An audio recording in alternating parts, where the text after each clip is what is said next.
Salut à tous, aujourd'hui donc nouvelle petite vidéo, on va vous parler du montage que j'utilise pratiquement dans toutes les situations, un montage tout terrain, un montage qu'on a déjà parlé lors de la précédente vidéo sur la Saône, le Ronnie Rig, on l'appelle aussi le Spinner Rig. Donc c'est pourquoi j'utilise ce montage. Comme je viens de le dire, c'est un montage qui s'utilise partout, je l'utilise en fleuve, en rivière, en lac de barrage, sur les quelques pêches que je peux pratiquer également sur des gravières. Pourquoi je l'utilise? Tout simplement parce qu'en fait il y a ce côté pratique où on peut changer l'hameçon rapidement et garder en fait donc la partie rigide, en l'occurrence donc là moi j'utilise du fluoro, et puis il peut s'adapter à toutes les âges possibles, c'est-à-dire on peut mettre des pop-up, on peut mettre des wafters, on peut également même l'utiliser avec un bonhomme de neige ou une bille dense simplement. Ce qu'on va faire, c'est qu'on va réaliser ensemble ce montage. On va dire que pour la plupart, il est connu, mais pour ceux qui ne le connaissent pas encore et qui ne savent pas comment le réaliser, on va le faire ensemble et je vais vous le détailler, tout simplement. Voilà. Alors pour réaliser ce montage, donc le Ronnie Rig, j'utilise tout d'abord pour réaliser la partie rigide un fluoro. Donc là, en l'occurrence, c'est le Outline Fluoro.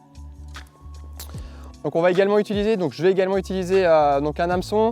Moi j'utilise plutôt l'Armorock Hook Curve. Selon moi c'est celui qui va s'apprêter le mieux pour ce montage. Là je l'utilise donc sur ma pêche en barrage en taille numéro 2. On peut également l'utiliser en taille numéro 4, toutes les tailles existent. Après c'est selon le type de pêche que l'on pratique, que ce soit en gravière, en rivière ou autre. On adapte son hameçon à sa type de flotte. Pour mettre sur l'hameçon, je vais utiliser le Ronnie Sleeve large. Donc il existe en deux tailles. Pour donc les hameçons de taille numéro 2 ou 1, on va utiliser le large. Et pour les hameçons un peu plus petits, il existe en taille small.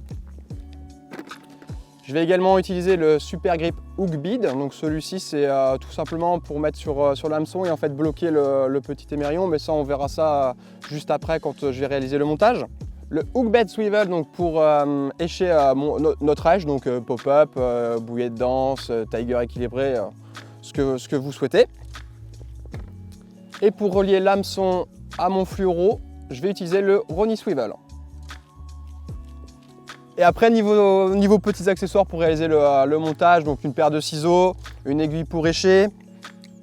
En fonction si on fait un nœud ou pas, une pince à crimps, des crimps, ou alors si vous faites un nœud, vous faites un nœud avec vos petits doigts. De la pâte plombée également pour réaliser le plombage au niveau de l'hameçon.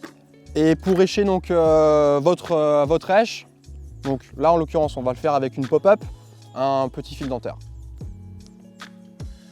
Donc pour réaliser ce montage, on va commencer d'abord par couper une partie du fluoro, donc là en l'occurrence le Outline Fluoro. On va couper, donc là en l'occurrence je suis en barrage, même en rivière je vais utiliser une partie assez longue. Alors en rivière pourquoi? Tout simplement parce que sur la rivière il peut y avoir des dérivants, type des herbiers, type n'importe des lingettes, bébés qui puissent traîner et qui peuvent se bloquer contre le plomb.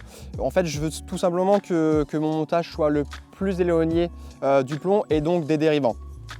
Donc là, je vais couper une petite partie.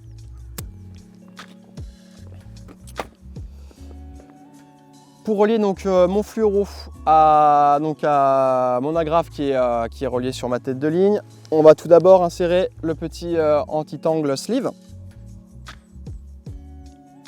permettra donc de bloquer le montage.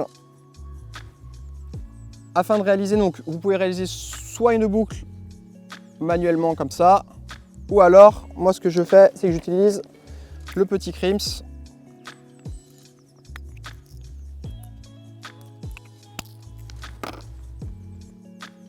pour former ma boucle. Donc là j'y coupe à peu près une vingtaine de centimètres pour réaliser ce montage. Donc là j'y insère pour former ma première boucle le premier crimps que je vais venir après le serrer afin de terminer ma boucle.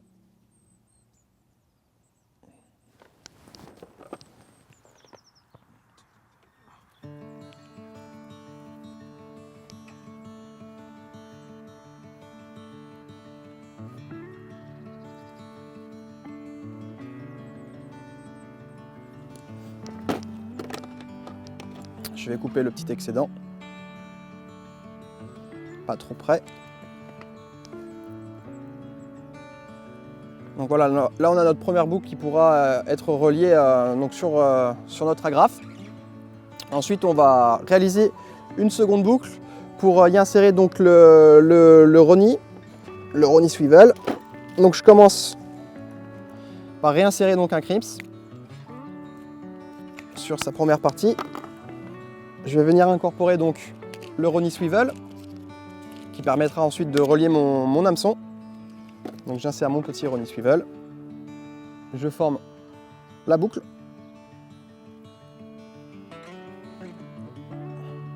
Tout simplement. Et je vais venir donc serrer le petit crimps.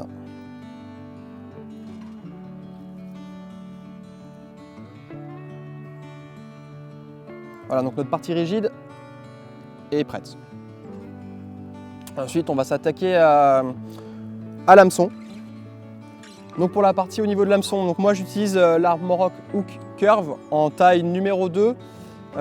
Pourquoi en taille numéro 2? Donc là tout simplement on est sur un lac de barrage, les poissons sont assez combatifs. Selon moi cette taille là est adéquate à cette pêche. Et également je vais adapter en fait mon hameçon à mon type d'èche, c'est-à-dire que je ne vais pas mettre une pop-up de 10 mm avec un hameçon numéro 2. Il n'y en a pas de sens, sinon le montage ne sera pas équilibré, enfin ne flottera pas correctement. Donc là pour écher, je vais utiliser donc une pop-up de 20 mm. C'est pour ça que j'utilise l'hameçon en taille numéro 2. Si j'avais mis une pop-up de 14 mm ou 10 mm, j'aurais mis un hameçon de 4 voire 6. Donc pour relier mon hameçon à ma partie rigide, tout d'abord je vais utiliser le petit Ronnie sleeve large. Donc comme j'ai expliqué juste avant, il existe en 2 tailles pour pallier donc à la taille de l'hameçon. Donc je l'incorpore sur mon hameçon. Donc dans le sens en fait vous avez une partie beaucoup plus large. Donc c'est celle qui va être au niveau de la hampe et la partie beaucoup plus courte, donc en direction de la pointe. Donc, voilà, comme ça. Je ne sais pas si on voit bien.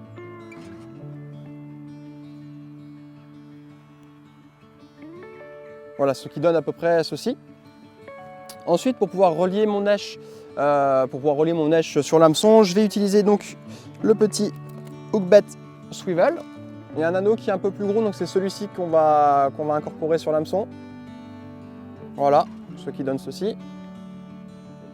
Et afin de bloquer justement ce petit Hookbait Swivel, on va incorporer le petit Super Grip Hook Bid. On aura notre èche qui est complètement bloquée et qui sera libre sur une petite partie.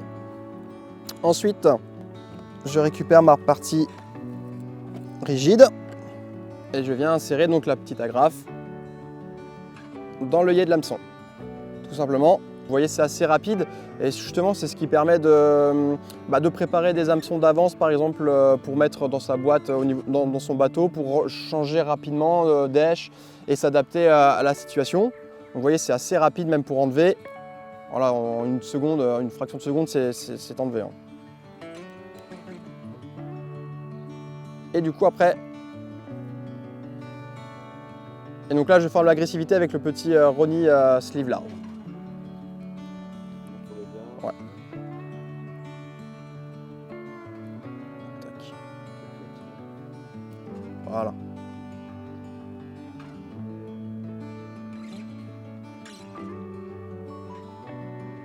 Je mets un petit peu de pâte plombée pour terminer le montage et après on échera tout simplement notre pop-up.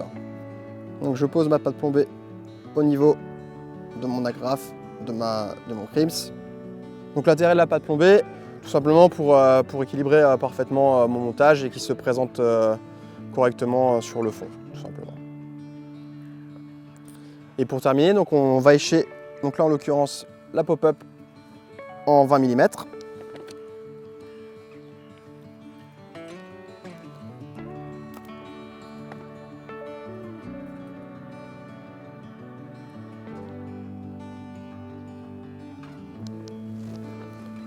Une petite section de fil dentaire.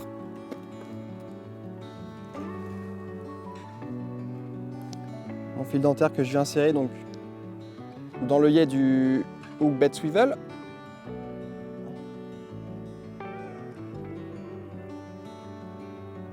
Comme ceci. Et ensuite, je prends les deux extrémités du fil dentaire et je viens hop, glisser ma pop-up jusqu'à la butée de l'œillet. Je coupe l'excédent du fil dentaire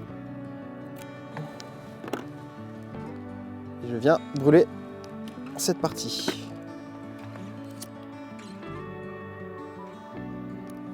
On aplatit pour bloquer la flèche. Et voilà, on a un hameçon, on a un montage tout à fait péchant.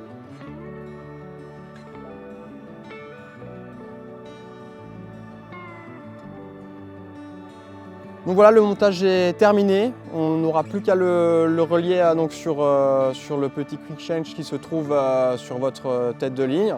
Et après, le bloquer avec l'anti-tangle sleeve. J'espère que cette petite vidéo vous aura plu. N'hésitez pas à vous abonner sur nos réseaux, Facebook, Instagram et la page Avid Carp France sur YouTube. Et on se retrouvera très bientôt.